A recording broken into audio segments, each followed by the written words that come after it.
Welcome to the Calm Analyst channel. This is Boris Tizengauzen with you. Today is October 24th and there is some very interesting news. In this episode, catastrophic sanctions for Russia against Lukoil and Rosneft. Putin is visibly confused, but for some reason tries to joke about toilets. Although in the video I'm going to show you, it becomes clear what's happening to him. China and India are turning away. Meanwhile, the Kremlin insists that everything is under control. Orban takes a blow to the gut. And as for Trump, he gets applause. Chinese companies are freezing purchases of Russian oil, while Indian companies are reducing them. And Jong Un makes a strange statement. For the first time, Russia's military-industrial complex is operating at a loss. And also about how not only Putin got scared, but also the dictator Maduro, who addressed Trump with a set of strange words in English. All this and more will be covered in today's episode. There's a lot of interesting stuff ahead. If this is your first time on this channel, subscribe so you don't miss future episodes. So, let's get started. So apparently, not everyone in Russia believed that sanctions would actually be imposed on oil giants Lukoil and Rosneft. And it's clear that these sanctions have seriously angered and unsettled Putin. As usual, he decided to comment that they don't care, but it didn't really work out very well. In other words, he also decided to show off his crude, military-style humor. Now I'll show you the video. Pay attention to how his insides are shaking. You know, as people say, he's just not himself. Just watch this video. То, что отменили приобретение наших унитазов, это им дорого обойдется. Они им, в общем-то, мне кажется, были бы нужны в сегодняшней ситуации. А если они дальше будут продолжать такую же политику в отношении Российской Федерации? So why is he so shaken up? He probably still can't believe that the sanctions have been imposed. Donald, we were getting along just fine. How could this happen? He even gave Donald Trump a portrait and they talked on the phone.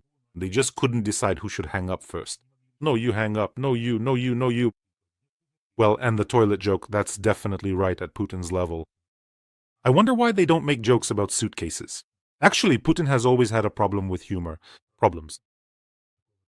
He periodically makes strange jokes at various public events, and the whole audience bursts out laughing in a fit of sycophancy. Sometimes his humor seems really odd. Putin's humor. Let me just remind you that during an open lesson called Conversations About Important Things for Children, Putin told the kids that hard work is not just about having a rubber butt. Interpret that however you want. Anyway, but you know, it's hard to know how people really take your jokes when everyone in the audience laughs like that, even those who don't actually find it funny. And Putin thinks he always does this. You know, whenever he cracks a joke, he glances around the room like this and gets happy. Everyone is laughing, so it must be funny. No, it's not funny. And actually, he's not going to find it funny now either, by the way. Well, basically, if the balding moth crawled out of the closet and rushed to comment, it means something really hit a nerve, and these sanctions are really unpleasant. So let's take a look. Will these sanctions really not affect the Russian economy or have any significant impact as Putin claims? Or is Putin just talking nonsense again? Let's take a look. It's enough to look at the role of Lukoil and Rosneft in Russia and abroad. So, these United States blocking sanctions that have been imposed against the major Russian oil companies, Lukoil and Rosneft are a significant blow to nearly half of Russia's total oil production, as well as a key and vital source of government funding. Of budget replenishment, about 30% of the country's total revenues actually come from this oil and from oil refining activities. And the effect will accumulate not only because these sanctions have been imposed against Lukoil and Rosneft, but also through finances, logistics, insurance, and secondary sanctions against those who buy Russian oil. This is essentially a big message to counterparties in India and China. There won't be a complete shutdown of such exports, but all of this will keep accumulating. Rosneft is the #1 company in Russia in terms of oil production, let me remind you, 184 million tons. Yes, that's certainly significant. And by the way, they also have a 10-year contract to supply up to 50,000 barrels per day to India. And they own a 49% stake in the Indian Nayara company. So basically, they had everything set up there. Everything was great until Donald Trump came along with his sanctions and ruined it all. And as for Lukoil, that's the #2 company in Russia. 80 million tons of oil in 2024, with 54 million tons processed. In general, their foreign projects are in the Middle East, Central Asia, Africa, and Latin America. Basically, these are giants on which this whole colossus stands. And the political impact here is hard to overestimate. Sanctions are hitting right at the war chest. Naturally, for Putin, the cost of the war is rising. The Kremlin is forced to cut, well, it was already forced to do this, it's forced to cut non-military spending and raise taxes. Now they're looking for where else they can cut, where else. Taxes are going up everywhere for Russians right now. Putin says it's to make the economy healthier. Yeah, sure. After this, believe me, they'll come up with a tax on air too, and even breathing won't be free. And of course, the external political factor hasn't gone anywhere either. Pressure on India, China, and Turkey, by the way, through secondary sanctions. Plus, now the European Union is consolidating as well. Well, since the icebreaker, Donald Trump broke through this ice, and we followed after him. Although even so, the 19th package is very painful for Russia too. And Moscow claims it will not significantly affect the market. These sanctions, yes, everything is fine. We will survive the sanctions. They only make us stronger. Just yesterday I was telling you that in many regional budgets in Russia, there are only crumbs left. That is, the budgets are around 150 billion rubles, and only a few million remain now. Where will they get the money? In 12 regions, they're cutting teachers' salaries, saving on healthcare. Just imagine that. And in addition, there has been a significant reduction in one-time payments to those who are going to war. In fact, these payments are being cut by more than 3 times. What's going on? What's happening? And next, there will be another important step. It will depend on the willingness of the US to impose secondary sanctions on those who try to circumvent the sanctions imposed on Russian companies. Naturally, this is an additional lever for China and India. So who's rubbing their hands right now? It's Modi and Xi Jinping. The more difficult the situation gets for Putin, the bigger discounts he gives on Russian oil and gas. And not just that. Now, as they say, everything will be sold straight off the truck. Now they'll just tell him, listen, your oil is very toxic, really toxic. Your companies are very toxic. Give us more discounts. Now the Russians will be practically crawling on their knees before China and India just to get them to keep buying, even at a bigger discount. Obviously, the previous volumes are gone for good. A bit later, I'll tell you how China and India have already behaved. They twisted the arms of the bald jellyfish, well, more accurately, not arms, but tentacles in this case. In short, Russia will have to cut production and mothball its wells. And if you take into account that Ukrainian drones are also successfully reducing Russia's oil refining capacity by disabling Russian refineries, then the cumulative effect here will be significant. Blows are coming from all sides against the Kremlin pensioner. Well, what can you do? He reaped what he sowed. Remember how Putin used to say? We're just sitting here. At the time, I thought, what? Has he completely lost it, like his mind has flown off to another galaxy? Back then, he was saying, we're just sitting here, we're bored, we want some action, some bullets flying around. I thought, what is he even talking about? He wants some action? Well, here you go, now you'll get your action. By the way, friends, in yesterday's video, I asked you to write, are gas stations still operating in your country? Lukoil. Thank you so much for your comments. I read them and organize the information. Here is the real picture by country showing where Lukoil gas stations were still operating as of yesterday. Belgium, Bulgaria, Moldova, Montenegro, Romania, USA, Serbia, Slovakia, Hungary, Croatia, Netherlands, Germany, Switzerland, Turkey. In Latvia, it operates under the Viada brand. They didn't even change the color scheme much. In Finland, the brand operates under a different name, something like Book. Oil, or something like that. Oil, but as of yesterday, they were banned from selling fuel from the plant. In general, Lucoil continued to operate in many countries, but American sanctions are no joke. Now, I'll quickly close everything. Here, we need to closely watch how fast they'll try to sell everything off and rebrand. That is, under different brands. Some networks, whoever ends up being the ultimate beneficiary, and so on and so forth. By the way, Lukoil and Rosneft also have refineries in Europe. And now they'll have to sell them too, re-register them. I don't know, they'll have to do something with them. I checked where else they are located. There's one in Bulgaria, in Burgas. There was a very good investigation by Ukrainska Pravda about how they, manipulate things there, transferring oil from one tanker to another. From one tanker to another, well, it's a classic scheme, and supposedly it stops being Russian, or at least not entirely Russian raw material, and so on. So, in general, there's a refinery in Bulgaria, fully owned by Lukoil, with a capacity of 190,000 barrels per day, which is quite substantial. There's one in Romania as well, also under full ownership. In the Netherlands, Lukoil owns a 45% stake in a refinery, and there are as many as 3 in Germany, with varying ownership shares. These range from 24 to 54%. And in India, as I already mentioned, it's 49%. So something will have to be done about all this. And of course, Putin tried to show that everything is fine with him, that everything is going according to plan. And by the way, Putin stated that they're the ones postponing it themselves.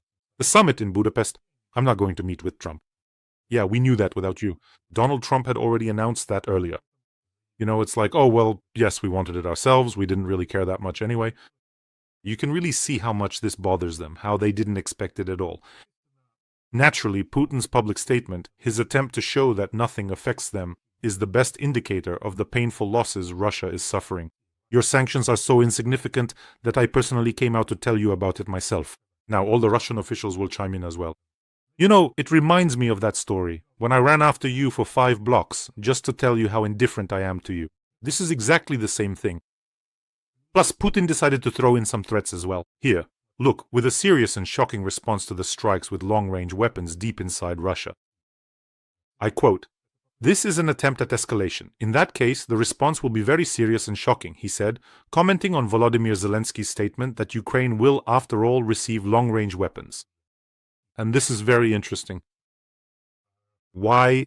Because Putin thought, and these sanctions won't work, right? They wouldn't dare. Yeah, right, sure, everything's great with Trump, our relationship is just fantastic. And then they imposed sanctions. And now they're saying they won't give tomahawks.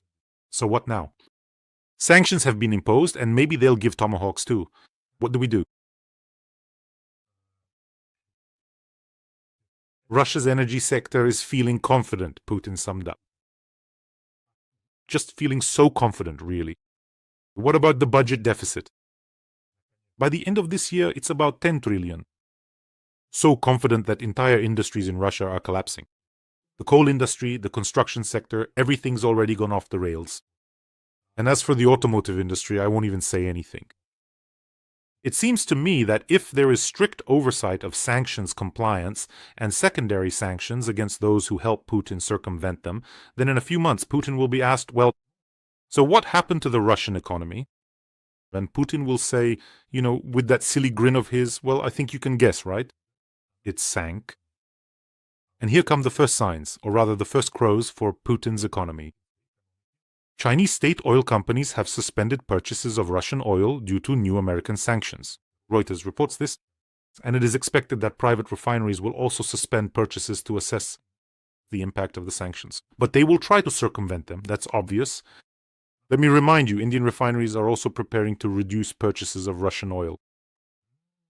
How can this be? Aren't they friends? Russians are always saying that half the world is on Russia's side. Well, they add up the population of China and India and say half the world is with us. So how come? What's going on? Why are these friends stabbing them in the back, huh? By the way, friends, don't forget to subscribe to this channel. It really helps with promotion and fighting against Russian propaganda. Lately, Russian bots have been swarming here in droves. They flood the comments, claiming that all the strikes on refineries don't matter, that Russia will defeat everyone, and that sanctions don't scare them. There are hundreds of accounts, a whole team. They get wiped out there, but some are left so you can see what they look like. It's like a cabinet of curiosities, you know? Hundreds of accounts registered just a few hours or days ago. And what does that mean? It means that we're doing everything right and hitting them where it hurts. So, friends, subscribe and get your friends to subscribe too by sharing this video on your social networks. And you know, yesterday I met some really nice people on the street. A family came up to me, a wonderful mom, dad, and their daughter, and told me that they watch the channel, that they watch it all the time. He's a serviceman currently on leave, and, well, it's always really nice and heartwarming when people come up to you like that on the street. Friends, the ones we took photos with yesterday, if you're watching me now, I send you a big hello and my warm regards. A special shout out to the Bureauvi Brigade. It was really nice to see you all. Naturally, after such a blow, not only to Putin's ego but also to the Russian economy, Russia will start causing trouble with triple the force. Well, who wouldn't? Who would doubt it? When a paper rat is cornered, it starts lashing out and biting, even if only with paper teeth, it still bites. Russian planes flew into Lithuania, violated its airspace, and NATO aircraft were scrambled into the sky. Nothing ever changes with the Russians. Violating airspace, yes, we can do it again, and so on. What exactly can you repeat? Really, what is it that you can repeat? Maybe you can repeat the lines for chicken legs, or, as they were called, bush legs, after the collapse of the USSR, which basically saved people with cheap food. That protein saved people from starving to death. What is it that you can repeat? Can you win World War II without allies, or what? Repeating is all they can do. The only thing Russians are repeating now is exactly the path of Nazi Germany under Hitler. That is, to invent that someone wants to attack you, to annex in Hitler's case, where you have Crimea in our case, then go further with a big war, and then get beaten back. And now we've reached the point where, after a couple more stages, someone will already have to be in the bunker. So they violated the airspace, but not for long. 2 Su-30 planes and an Il-78 tanker stayed for 18 seconds. Only 700 meters in, but it's still a precedent. What needs to happen is, maybe the first time they won't even shoot it down, just fire a warning shot near the Russian fighter, it'll release flares and quickly fly away. Or maybe they'll shoot it down like Erdogan did. So basically, when this happens, believe me, it will take a lot of effort to make Russian pilots try that trick again. And speaking of those who can give a masterclass on how to properly talk to a Russian occupier, I'm talking now about the fearless Ukrainian defenders, who showed the whole world that you can and must fight against the enemy, even if they vastly outnumber you in manpower and equipment. Because you are fighting for your country, for independence, for sovereignty, for your children, for your homes, and so on. That's why Ukrainian heroes have shown this to the entire world. And I think this is the key factor, the fact that Putin's summer-autumn offensive has failed. The heroism of Ukrainian soldiers, by the way, which even Donald Trump has spoken about, is one of the key factors why the rhetoric is now shifting from words to actions. And there is a growing understanding that the paper tiger is nowhere near as strong as it claims to be. And let me remind you, friends, we have a very important fundraiser for the legendary Azov. We're actually already on the home stretch. There's very little left to go. It's for the Special Forces Sniper Unit of the brigade. Azov asked us and reached out for help in raising funds for DJI Matrice 4 Tango reconnaissance drones. This is for the 1st Azov Corps, which is defending in the Pokrovsky direction. They reached out to us personally. Please take a look at their message.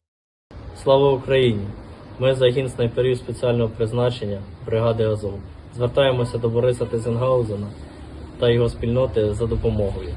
Для виконання спеціальних задач наш загін потребує розвідувальних дронів. Будемо вдячні кожному і кожній. Слава нації! Let's help our soldiers. They are defending Ukraine, but they also need our support. Azov is a legend. The link to donate is in the description of this video. There are options for Mono, Private, and PayPal for those who want to help from abroad. I want to say a huge thank you to all of you from myself and from our soldiers. I see every one of you. A huge thank you for supporting Ukraine. If for some reason you don't see the payment details, there's a QR code as well. It also leads to the donation page. And Kim Jong Un has stated that Pyongyang will always stand with Moscow. I quote, "In the harsh winds of history, Korean-Russian friendship has gained its eternal vitality. Its strength has been tested. At present, it has reached its peak." This is, I quote, from the Korean Central News Agency.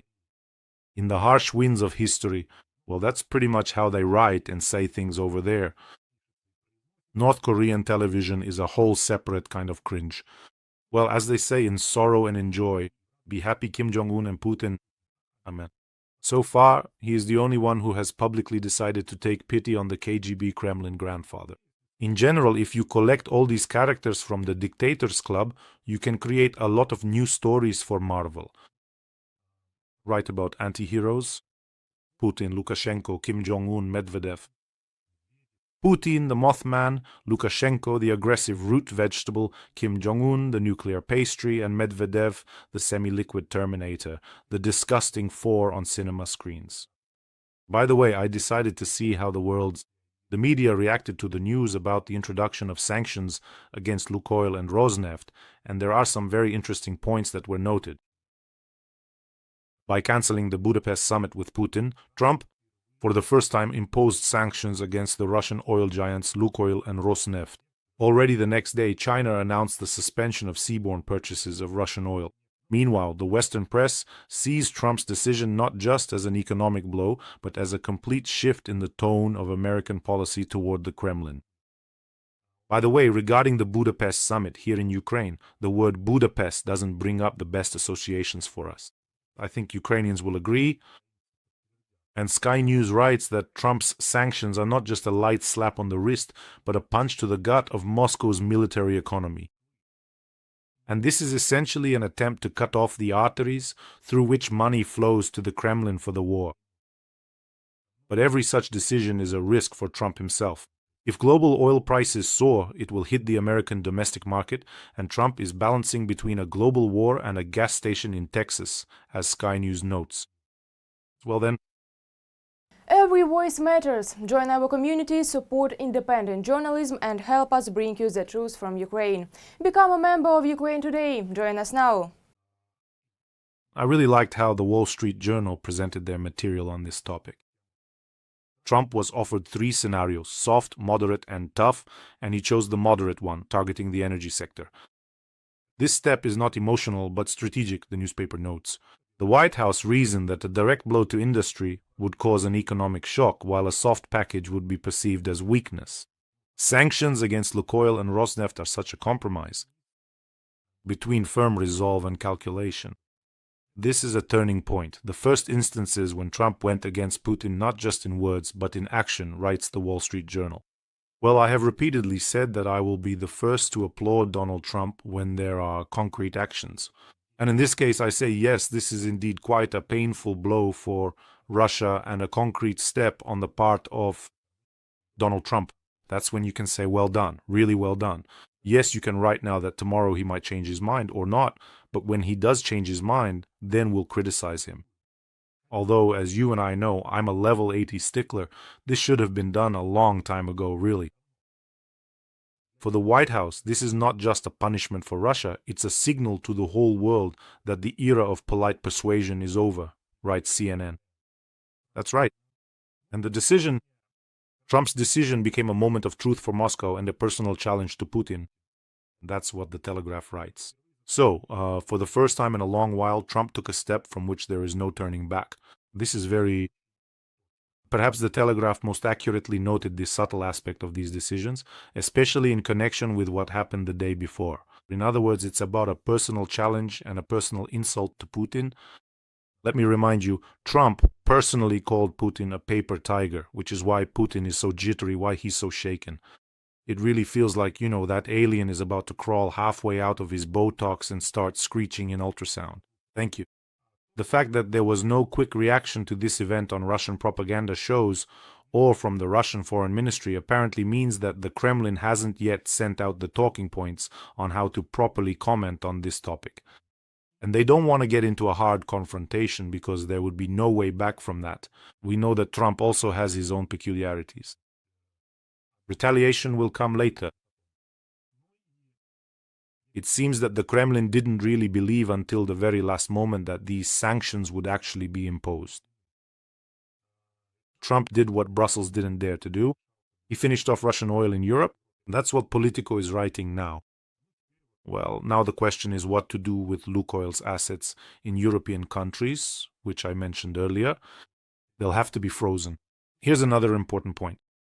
After all, it's not just Putin who's getting hit in the gut. If we're talking about Europe, then it's also a kick in the backside for Orban. Just yesterday, Trump was praising him, but no one is going to joke around with American sanctions. And if before this, Orban was saying that Trump grants Hungary a special status when it comes to buying Russian oil, what is he going to say now? And Trump, not only that, Trump is the kind of guy, if you were taught as a child not to kick someone when they're down, not to finish them off, well, Donald Trump, that's exactly the moment when he always steps in, and he finishes off his opponent while they're down.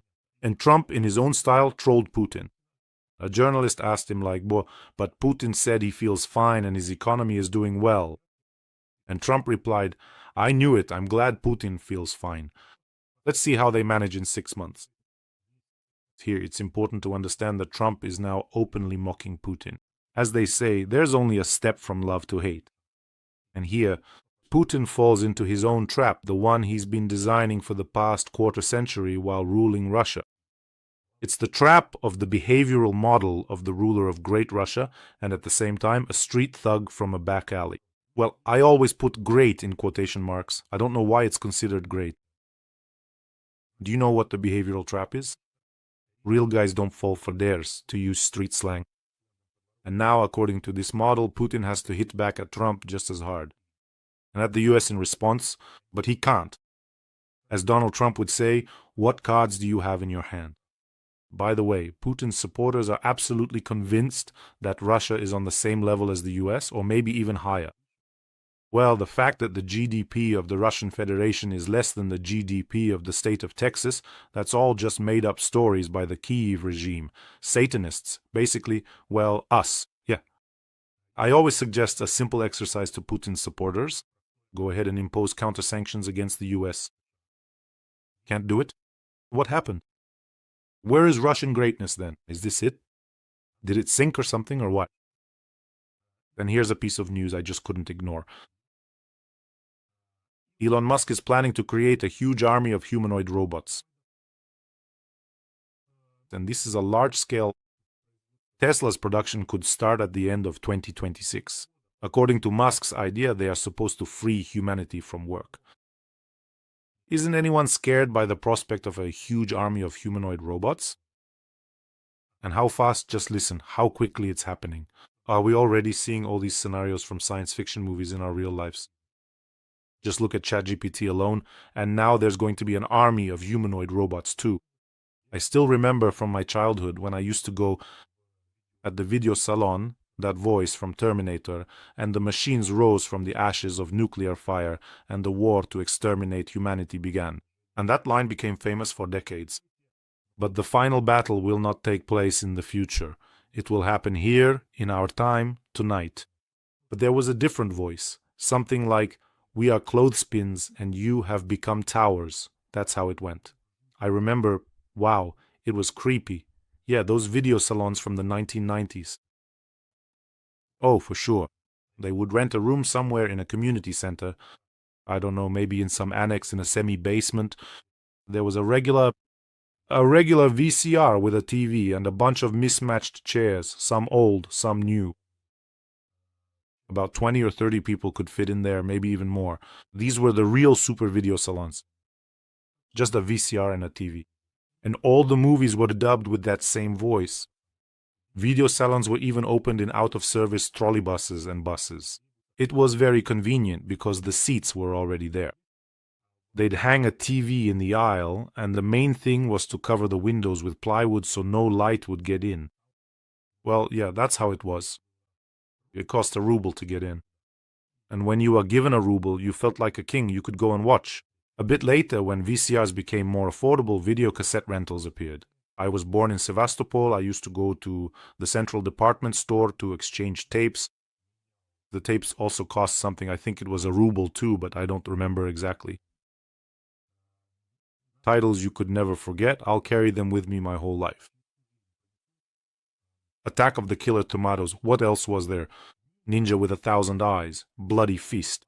Well, bloody. There was blood sport. What a bloody fist. Everything was bloody something. And after every movie, there were these endless arguments. Who is stronger? White ninja or black ninja? Bruce Lee or Hong Gil-dong? Schwarzenegger or Stallone? Who is stronger? And also, by the way, in the early 90s, at the Film Travelers Club, I think they showed short excerpts from the film about the Shaolin monks. Wow, that was just mind-blowing. Immediately, all the slate disappeared from construction sites. Because the guys would take it to break it with their hands, with their feet. They felt like they were monks. Shaolin, snake style, some kind of style, mantis style, eagle style, all of that was there. Remember? Those comical fights, someone using a style. Someone's trying to do the mantis style in the yard, and someone else is doing the snake style. There was also the drunken master, all of that too. And yes, of course, nunchucks. How could you go without them? And ninja stars, thank you very much. They were crafted out of stainless steel in shop class, or your dad could help make them at the factory. So no one questioned making a ninja star for their 6-year-old son. Sharpening it so you could throw it and take off half someone's head? No problem. Go on, son, go play in the yard. I went to a sports school, and in our summer sports camp where they sent us off, there were all sorts of athletes, different sports sessions. And we had a little incident with nunchucks there. A friend of mine was swinging those nunchucks in front of one of the cabins where athletes from another group were staying. And one stick, nunchucks, by the way, in case anyone doesn't know, are just two sticks connected by a chain like this. Well, obviously they were homemade. You could just cut a mop handle and connect it with a chain. So he was swinging those nunchucks, and one of the sticks flew off, and it smashed a huge window in the neighboring cabin. We were just standing there. He was like, hey, look at this. And then the stick flies off and shatters this huge window. That's when we really ran away from the scene like ninjas. It was just, yeah, those are some interesting memories. I got sidetracked talking about priorities in the context of declining income. And in Russia, with the sanctions, they decided it was better to cut social spending. Well, really, why not? And let me remind you, against all this, here's the kind of news we're seeing. Today I went on the Russian RBC website. In Russia, for the 5th time this fall, a school ceiling has collapsed. That just reminded me of school. There's no money, but hang in there, as the Lord likes to say. Dmitry Medvedev of the hangover breath. And here's another piece of news against all this. Herman Gref, he called for bringing millions of migrants into Russia. This is an official statement to speed up the economy. In other words, Russia needs to attract millions of skilled migrants to support the economy and achieve growth rates of no less than 3%, said the head of the country's largest bank and a longtime ally of Putin. Well, what can you do? We need to bring it up to 5 million, says Gref. Listen, I'm not really up to date, as they say in Russia. Yeah, I don't follow politics. Is there anyone here who's a fan of the Russian world? Well, explain to me, why do you have a labor shortage? How did it come about? From your point of view. And by the way, Gref said that if these millions of migrants aren't brought in, it's actually a matter of national security. And just imagine, in Russia, if people started telling the truth, someone like Herman Gref comes out and says, listen, here's the deal. Putin has killed and maimed more than 1 million people of working age. And it's not really clear what for. Also, millions of young working-age people have left with their families. So let's bring in 5 or 10 million migrants because of this. All right, Putin also killed our economy. Vote for Putin. That's how it would be in Russia. And one more piece of news. This one, I think, is not just a dove, but a really serious, I don't even know. It's like a full-on crisis penguin. The last pillar of the Russian economy has collapsed, and production at military factories in Russia has started to decline.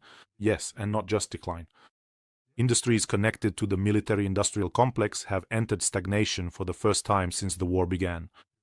For example, the production of finished metal products, which soared by 26% in 2023 and by 31% in 2024. But now in September it went negative. Year on year it showed only 1.6% growth. The production of transport vehicles, which, by the way, includes tanks and infantry fighting vehicles, has slowed its growth by more than 10 times. So, what's happening? Well, and then there's Putin has friends who, by their own example, can show him what he'll have to do in 6 months. Putin's buddy Maduro realized that things were heating up and decided not to let it get to serious trouble. The president of Venezuela, Maduro, addressed Trump in English, well, in the English that he can speak, and said the following, and I quote verbatim, "No to war, no to war, no to war, only peace, only eternal peace, forever, no crazy war, no madness, no crazy war. Please, please, please. Yes, peace forever, victory forever. Hello, has the Kukushechka ensemble already left? Gone off in another direction or what? So, when things started to heat up, when Trump was already ready to wage a real war against those who trade in illegal substances and smuggle them over there, along well-known routes by boat and not just by boat. Maduro threw up his hands here. Now a ground operation is about to start. He threw up his hands and says, go ahead. Basically, I think in about 6 months, Putin will show up too, and he'll be addressing Trump in English. Spare me, don't order my execution. Let me say a word. The devil made me do it. Well, in general, or a 1.5 meter, the baldy will go to the end until his own people strangle him in the bunker or until he's traded for the lifting of sanctions. Let's hope for that in the near future. And you, friends, take care of yourselves, take care of your loved ones, and subscribe to this channel. And let's help our Azov, our defenders. The details are in the description to this video. Have a peaceful day, everyone, and glory to Ukraine.